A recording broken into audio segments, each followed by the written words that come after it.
The app, available from the App and Play Store.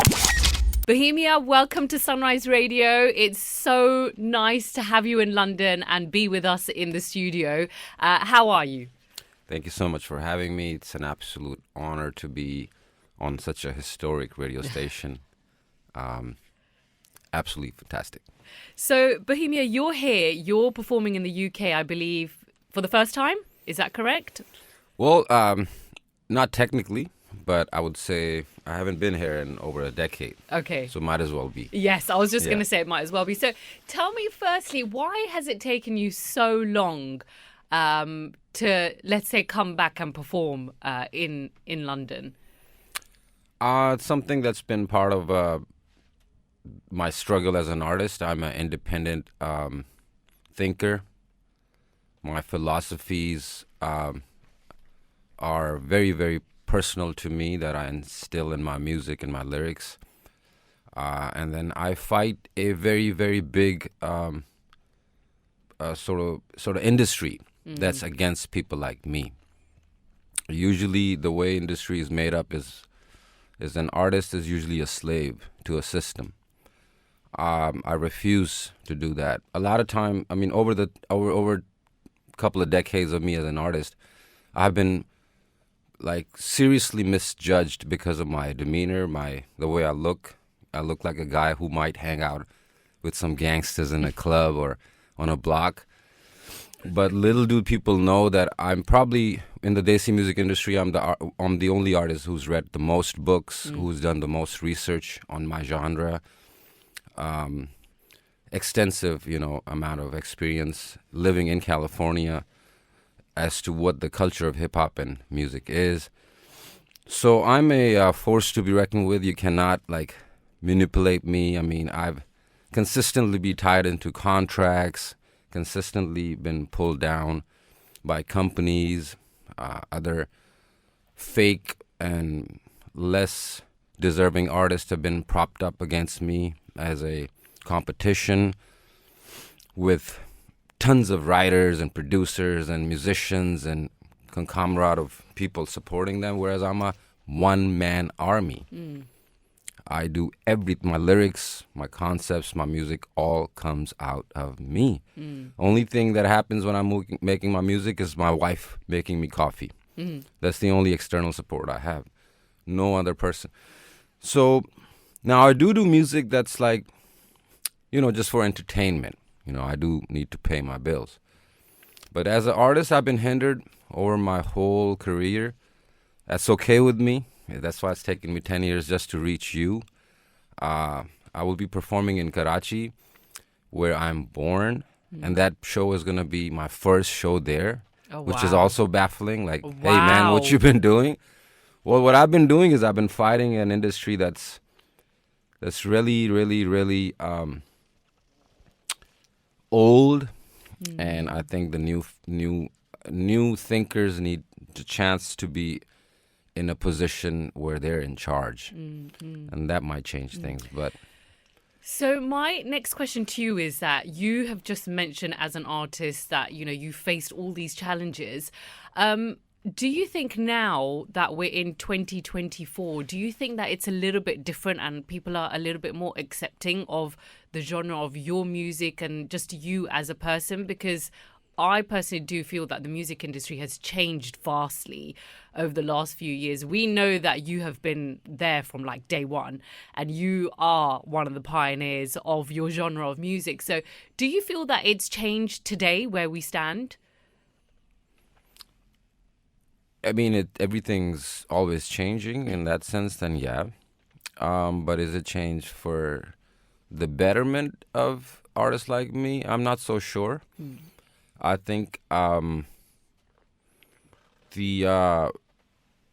way things move now is via social media, which gives people more power. Now that's a good thing. I think so. That's a good. It's a direction that might be better for artists like me in the future, but it might take more time, I think. That's interesting that you've said all of this. Now, tell me a little bit about the concept, because you said you're just a one-man show. Everything that you do is all you. So tell me a little bit about what we can expect from your performance on Sunday in London at Scala King's Cross. Well, we're just gonna celebrate my music. That's what I do on stage. I have a lot of loved ones in the UK and the London area that have been messaging me, reaching out to me. So I can't wait to perform for them live and share my music with them. And I think it's overdue. Well overdue. Well overdue. I mean, like, we play your songs, especially because we're a Bollywood station, so it's mainly a lot of, like, the film soundtracks that you've done. Tell me about your experience that you have worked when you've worked in Bollywood. I mean, can we see more of that coming anytime soon? No, I think the industry has its own ways of sort of maintaining a certain theme or certain sound, which is fine with me. I don't watch Bollywood movies. I know nothing about Bollywood or Desi industry in terms of movies. And if you caught me, I'll be probably sitting at home watching a documentary or listening to a Joe Rogan podcast. So, but there is a utility for it out there. There are people who watch Bollywood. I mean. So great. I mean, it's very like a sort of an entertainment realm, I think, for the majority. Mm-hmm. I've been told there are recent Bollywood movies that are working and giving people art imitating life, so to speak, where they are concerned about certain issues and they're making movies about that, which is a great thing. Mm-hmm. But again, like I said, even when they I think Bollywood once made a movie about rap music yes. a few years back. Yeah. And it, I never watched it. And the way I felt about it, it was then Bollywood again owning something and sort of regurgitating it with their own point of view. Mm-hmm. But rap music, where I come from, is a genre. It represents a culture called hip hop, which is a real culture. So, it's not some fiction that you can just make a movie about. It's something real. It's like it will be likewise. It would be disrespectful if American people like me made a movie about some kind of Bollywood concept, and you guys probably won't like it. We got that Slumdog Millionaire experience where everyone was like, so everyone has a different perspective. Bollywood has their own perspective, but to me, that's not hip hop. That's their perspective of it. But that was, I'm guessing we're talking about Gully Boy here. Was that not based on one of the rappers' life, like Divine? I think he was kind of brought up in the slums and then he got into rapping and stuff. But would you like to watch it? Would you be interested in watching it, or you would just no? I mean, it's just hip hop is a genre. It's from a place. It's a music that represent a real culture. When it's done outside, it's being celebrated. It's like it's people embracing it, but that's not the representation of the true culture. That's not what hip hop is. That's what hip hop did to a kid in India, so to speak. Right. Yeah. Got it. So it's an after effect of something that is very potent that reached down to a gully of India. So let's talk about what it is. Right.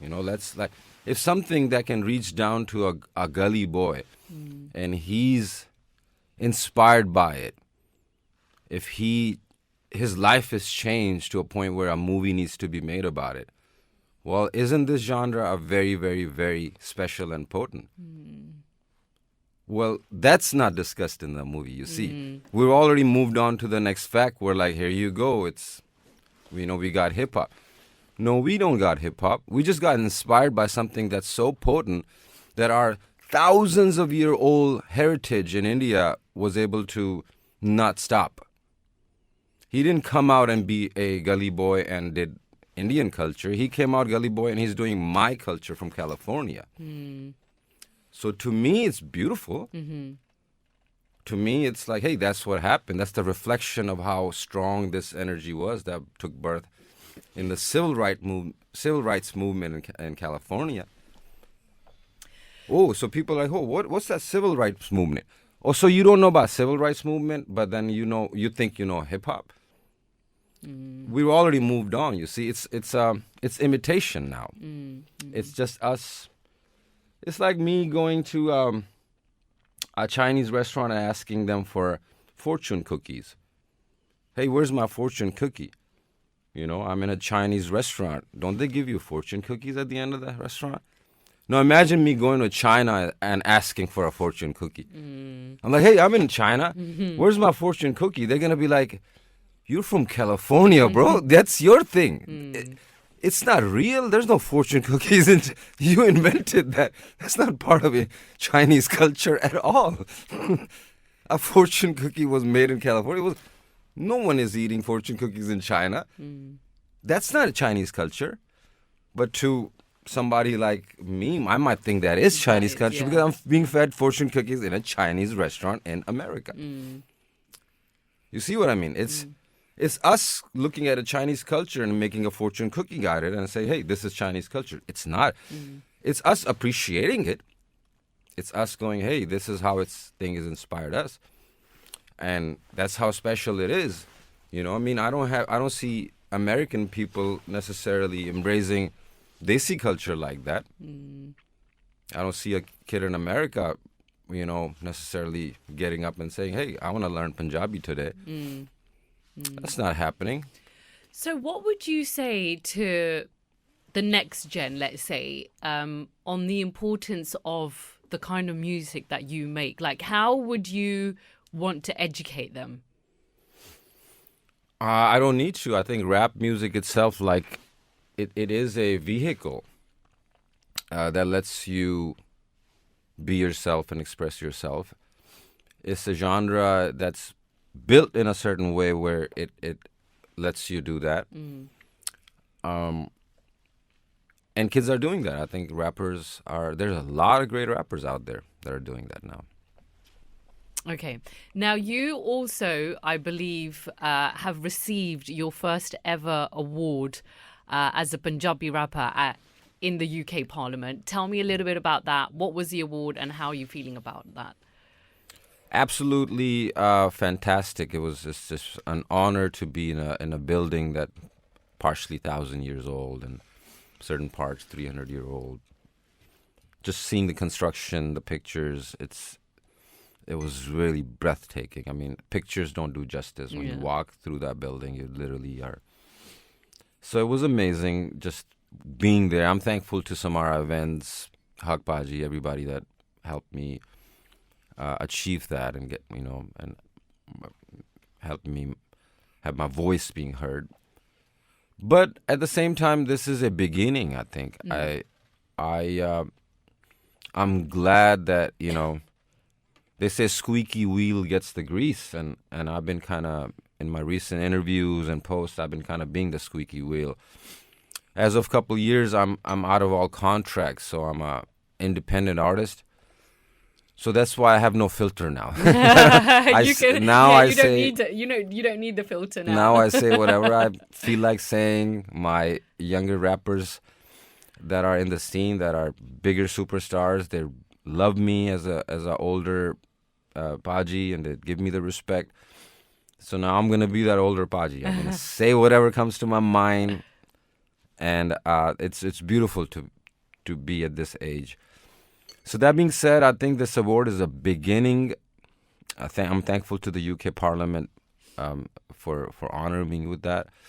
But I hope that it's a beginning of something, my journey towards my NGO career, my journey towards giving back for the youth, and it's time for me to give back so much love that everyone's given me. That's amazing. Well, thank you so much for coming here. It was an absolute honor to finally speak to you in person. So Bohemia performing in London after a long, long time. Scala King's Cross. For tickets, please do call 07850 742 143. Bohemia, thank you so much. Thank you. Thank you. The app available from the App and Play Store.